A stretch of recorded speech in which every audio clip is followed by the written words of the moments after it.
श्री शिवाय नमस्तुभ्यम दोस्तों।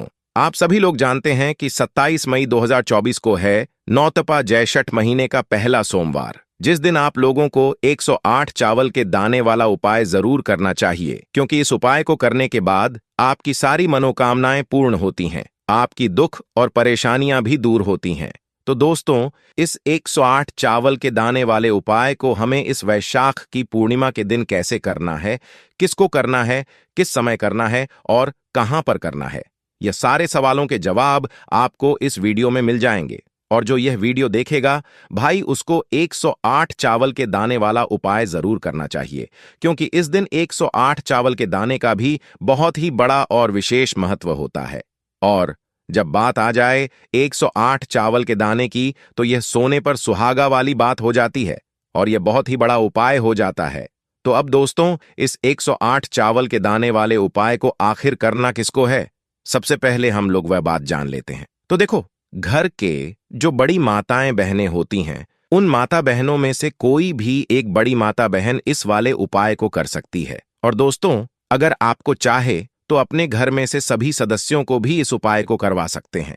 अगर किसी व्यक्ति की खुद की कोई मनोकामना है, खुद की कोई दुख और परेशानी है जो कि वह अपने लिए ही करना चाहता है, इस वाले उपाय को तो वह खुद अपने लिए भी कर सकता है। बाकी अगर कोई घर में से ऐसा है जो कि अपने पूरे घर परिवार की सुख और शांति के लिए ये वाला उपाय करना चाहता है, तो भाई वह भी कर सकता है, उसमें भी कोई दिक्कत वाली बात नहीं है। कहने का मतलब ये है कि इस उपाय को एक एक सदस्य भी कर सकता है और पूरे घर परिवार के सदस्य के लिए घर की बड़ी माता बहनों में से कोई एक माता बहन भी कर सकती है। अगर माता बहनें घर में उपस्थित ना हो या वह यह वाला उपाय न कर पा रही हो, तो फिर घर का कोई बड़ा सदस्य भी इस 108 चावल के दाने वाले उपाय को कर सकता है। चाहे फिर वह पुरुष ही क्यों ना हो, उसमें कोई भी दिक्कत वाली बात नहीं है। अब दोस्तों, इस 108 चावल के दाने वाले उपाय को हमें करना कहां पर है? हमें इसे शिवजी के मंदिर में जाकर करना है।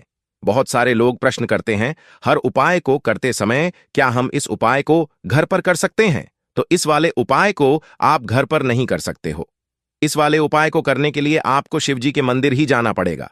उसके बाद में दोस्तों, जो अगला प्रश्न निकाल कर आता है वह यह आता है इस उपाय को लेकर कि आखिर इस उपाय को हमें किस समय करना है, सुबह के समय करना है कि शाम के समय करना है। तो देखो, इस वाले उपाय को आप लोग सुबह के समय भी कर सकते हो और शाम के समय प्रदोष काल में भी कर सकते हो। अब अगर आप पूछो कि भाई सबसे उत्तम समय कौन सा रहेगा इस 108 चावल के दाने वाले उपाय को करने का, तो हम आपसे बस यही कहेंगे कि इस उपाय को आप सुबह के समय करेंगे तो ज्यादा बेहतर होगा। बाकी अगर प्रदोष कल शाम के समय भी करेंगे तो भी अच्छा होगा, उसमें कोई भी दिक्कत वाली बात नहीं है। तो अब दोस्तों, जो अगली सबसे बड़ी और महत्वपूर्ण बात आती है वह यह आती है कि शाम को उपाय को करेंगे तो हमें कितने बजे से लेकर कितने बजे तक के बीच में करना है, और शाम के समय प्रदोष काल में करेंगे तो हमें कितने बजे से लेकर कितने बजे के बीच में करना है। तो देखो, सुबह जितना जल्दी हो सके आप उपाय को करने की कोशिश करना। बाकी अगर किसी कारणवश लेट भी हो जाओ, थोड़ी देरी भी हो जाए, तो 10, 11, 12 बजे तक भी आप उपाय कर लेना, पर 12 से ज्यादा देरी ना हो, ठीक है? इस बात का ध्यान रखना। उसके बाद में दोस्तों, अगर शाम के समय प्रदोष काल की बात करें तो प्रदोष काल का जो समय होता है वह शाम की 6 से शुरू हो जाता है। मतलब शाम की 6 से लेकर 8 बजे का जो समय होता है, यह समय प्रदोष काल का समय होता है। पर अभी जो मौसम चल रहा है, इस मौसम में जो है शाम बहुत देरी से होती है, तो आप इस उपाय को 8 या 8:30 बजे के बीच में भी कभी कर सकते हैं। दोस्तों, यहां पर इस उपाय को लेकर एक और सबसे बड़ी बात यह निकाल कर आती है कि इस 108 चावल के दानों को हमें लेना कहां से होता है, और हमें इस उपाय को करने के साथ में क्या और कुछ भी सामग्री ऐसी होती है जो शिवजी के मंदिर लेकर जानी पड़ती है। तो देखो, यहां पर हम आपको बता दें कि सबसे पहले आप लोग यह जान लो कि यह जो 108 चावल के दाने वाला उपाय है, सिर्फ और सिर्फ आप उपाय की सामग्री लेकर कभी भी शिवजी के मंदिर मत जाना, क्योंकि हमें भगवान के सामने यह नहीं दर्शना है कि अगर हम भगवान शिव जी के मंदिर आए हैं तो अपने फायदे के लिए आए हैं। तो इसलिए जो भी पूजन सामग्री है, उपाय सामग्री है, 108 चावल के दाने, इसके साथ में आपको पूजन सामग्री भी जरूर लेकर जाना है। देखो, अगर सुबह के समय उपाय कर रहे हो तो सीधी सी बात है, एक लोटा जल तो आप लेकर जाओगे ही जाओगे। वही एक लोटा जल अगर मिट्टी का जल हो तो बहुत अच्छा रहेगा। मिट्टी का जल कैसे बनाया जाता है, इसके लिए हमने पहले से बहुत सारी वीडियो बना दी है आपके पास। उस दिन एक आखिरी मौका रहेगा मिट्टी का जल शिवजी पर चढ़ने का और उपाय को करने का। बहुत बड़ा आपको इस दिन फल मिलेगा। तो इसलिए इस दिन हो सके तो भी मिट्टी का जल चढ़ाना, तो अपने साथ में कम से कम एक लोटा जल तो आपको लेकर जाना ही जाना है। इसके अलावा जो भी पूजन सामग्री है, देखो 108 चावल के दाने यह अलग आपके रहेंगे और जो आपकी पूजन सामग्री रहेगी वह अलग रहेगी।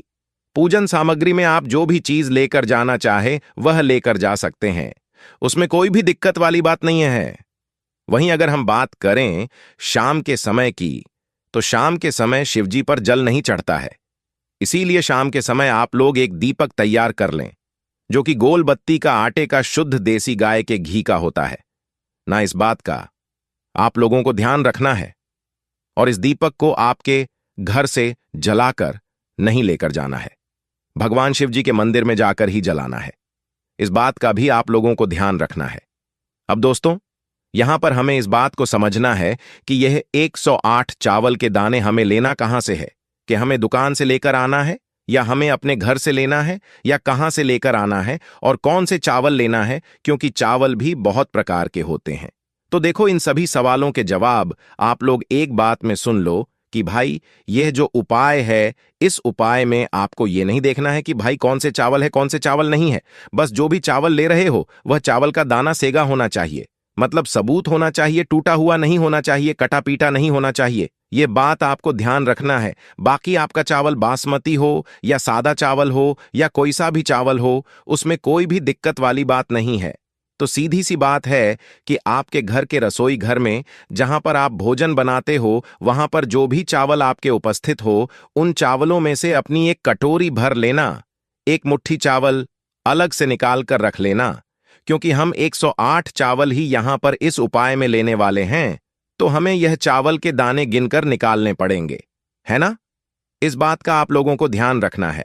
तो अपने उस चावल की कटोरी में से या चावल में से 108 ऐसे चावल के दाने आप लोग निकल लो, जो कि टूटे हुए ना हो, कटे पीटे ना हो, जिनमें कोई दाग ना लगा हुआ हो, है ना, अच्छे साबुत चावल के दाने 108 दाने आप लोग निकल कर रख लो और इन्हें किसी भी एक कागज की पुड़िया में या किसी एक छोटी सी कटोरी में आप लोगों रख लो, ताकि यह सुरक्षित रहें। आपका एक भी चावल का दाना इधर उधर ना हो और आपका उपाय भी पूरा अच्छे से हो जाए ना। तो भाई जैसी आपका उपाय की जो सामग्री है, 108 चावल के दाने ये तैयार हो जाते हैं, उसके बाद में आपको जो भी अपनी पूजन सामग्री है सुबह के समय कर रहे हो, तो एक लोटा जल या पूजन सामग्री जो लेकर जाना, उसकी भी तैयारी कर लेना। और शाम के समय जा रहे हो तो भाई अपना जो दीपक है उसे तैयार कर लेना, ठीक है। और उपाय को करते समय शुद्धता का विशेष रूप से ध्यान रखना, ठीक है। सुबह सुबह स्नान करने के बाद ही उपाय को करने की आप लोग तैयारी करना। उसके बाद अगर शाम के समय की बात करें तो शाम के समय आपको स्नान करने की जरूरत नहीं है, पर शुद्धता का ध्यान रखना है। आपको स्नान तो नहीं करेंगे, आप हाथ मुंह धोकर उपाय को शाम के समय प्रदोष काल में कर सकते हैं, इसमें कोई दिक्कत वाली बात नहीं है। तो आप अपनी उपाय की पूरी सामग्री तैयार करके आप पास ही में जो आपका शिव मंदिर हो वहां पर पहुंच जाइए। सबसे पहले शिव मंदिर में जाकर आप लोगों को उपाय नहीं करना है, पहले भगवान के दर्शन करना है, भगवान से आशीर्वाद प्राप्त करना है, फिर शिव जी की शिवलिंग के पास में आना है। शिवलिंग के पास में आने के बाद आप जो पूजन सामग्री लेकर आए हुए हैं, जैसे कि सुबह गए हुए होंगे, तो एक लोटा जल और जो भी पूजन सामग्री लेकर आए हैं, आप उनसे भगवान शिव जी की पूजन कीजिए। सबसे पहले तो एक लोटा जल ही चढ़ेगा, उसके बाद में आपकी पूजन सामग्री चढ़ेगा। उसके बाद में अगर दोस्तों शाम के समय अगर आप इस उपाय को कर रहे हो, तो अपने साथ में कम से कम एक जो दीपक है गोल बत्ती का, जो आप अपने साथ में लेकर गए हो, उस दीपक को मंदिर में जाकर अपनी माचिस से जलाना है और उस दीपक को शिवलिंग के पास में रखना है, ठीक है। इस दीपक को रखने के बाद ही आप लोगों को अपना यह वाला उपाय शुरू करना। और दीपक को ज्यादा पास में मत रखना। वैसे भी गर्मी पड़ रही है, भगवान शिव जी को आंच नहीं लगनी चाहिए, है ना? तो भाई, जैसी आपकी पूजन अर्चना हो जाती है, आप भगवान शिव जी को प्रसन्न कर लेते हैं। उसके बाद में शिवलिंग के पास ही मैं आप कहीं पर बैठ जाइए। सामने आसपास जिस जगह पर आपको बैठना हो वहां पर बैठ जाइए और अपने भाई 108 चावल के दाने अपने सामने निकलकर रख लीजिए, क्योंकि अब यहां पर उपाय को यहां पर करने की आपको तैयारी करना है। और इस तरीके से जब आप उपाय करेंगे, पूजन सामग्री, पूजन अर्चना करने के बाद, तो आपको उपाय का फल बहुत जल्दी और बहुत बड़ा होकर मिलेगा। तो अपने 108 चावल के दाने अपने सामने निकलकर रख लेना। और यह जो उपाय है, यह आपकी सीधे हाथ की हथेली से होगा, इसलिए इस बात का भी विशेष रूप से ध्यान रखना है। ना तो सीधे हाथ की हथेली का प्रयोग करके ही आप लोग अपना इस वाले उपाय को करना। अपने सामने जो भी आपकी कागज की पुड़िया है उसको खोल कर रख लो, या कटोरी है तो भी उसे अपने सामने रख लो और अपने वह 108 चावल के दाने निकल लो। ठीक है। उसके बाद में दोस्तों, अब आपको क्या करना है कि शिवलिंग आपके सामने होगी, तो अपने वह 108 चावल के दाने एक एक करके आपको शिवजी की शिवलिंग के ऊपर चढ़ाना है। कहां पर चढ़ाना है? शिवलिंग के ऊपर चढ़ाना है, और कहीं पर भी नहीं चढ़ाना है। आपको अपने हथेली से तो शिवलिंग के ऊपर चढ़ाना है। भले ही फिर वह अपने आप जलधारी पर गिर जाए, या मतलब वहीं पर गिर जाए, उसमें कोई दिक्कत वाली बात नहीं, पर आप चढ़ाएंगे शिवलिंग के ऊपर ही। तो आपको क्या करना है? अपना पहला चावल के दाना उठाना है, श्री शिवाय नमस्तुभ्यम बोलना है और शिवलिंग पर चढ़ा देना है। इसी तरीके से दूसरा चावल के दाना उठाना है, शिवलिंग पर चढ़ाना है और मंत्र बोल देना है। और फिर तीसरा चावल का दाना उठाना है, श्री शिवाय नमस्तुभ्यम बोलना है और चढ़ा देना है। इसी प्रकार से आपके पूरे 108 चावल के दाने एक एक करके शिवजी की शिवलिंग के ऊपर चढ़ाना है और भगवान से प्रार्थना करते जाना है। मतलब प्रार्थना तो आपको आखिरी में करना है, पर हर एक चावल के दाने को चढ़ाते समय श्री शिवाय नमस्तुभ्यम जरूर बोलना है। उसके बाद ही में यह चावल का दाना शिवलिंग के ऊपर आपको चढ़ाना है। जैसे ही आपके 108 चावल के शिवलिंग के ऊपर चढ़ जाते हैं, तो भाई उसके बाद में आपको क्या करना है? भगवान से अपनी मनोकामना बोलना है। मनोकामना भी कब बोलना है? जब आपका 108 बार चावल का दाना आपकी सीधी हाथ की हथेली में हो और आप उसे चढ़ाने के लिए जा रहे हो। श्री शिवाय नमस्तुभ्यम बोलकर उस आखिरी चावल के दाने को शिवलिंग के ऊपर चढ़ा देना और भगवान से फिर अपनी वह मनोकामना बोल देना। जिस मनोकामना के लिए आप लोग अपना यह वाला उपाय कर रहे हो, उसके बाद में जैसे ही आप अपनी मनोकामना बोल देते हो, आपका यह वाला उपाय पूरा हो जाता है। पर दोस्तों, उपाय को करने के बाद आप लोगों को 2 मिनट भगवान शिव जी के मंत्र का जप जरूर करना है। और मंत्र का जप करने के बाद भगवान से एक और बार प्रार्थना करना है अपनी मनोकामना के लिए, या अपनी जो भी दुख परेशानी है उसके लिए। उसके बाद में आप लोग भगवान को धोख देकर भगवान से प्रार्थना करके उनसे आशीर्वाद लेकर वहां से उठ सकते हैं और अपने घर पर जा सकते हैं।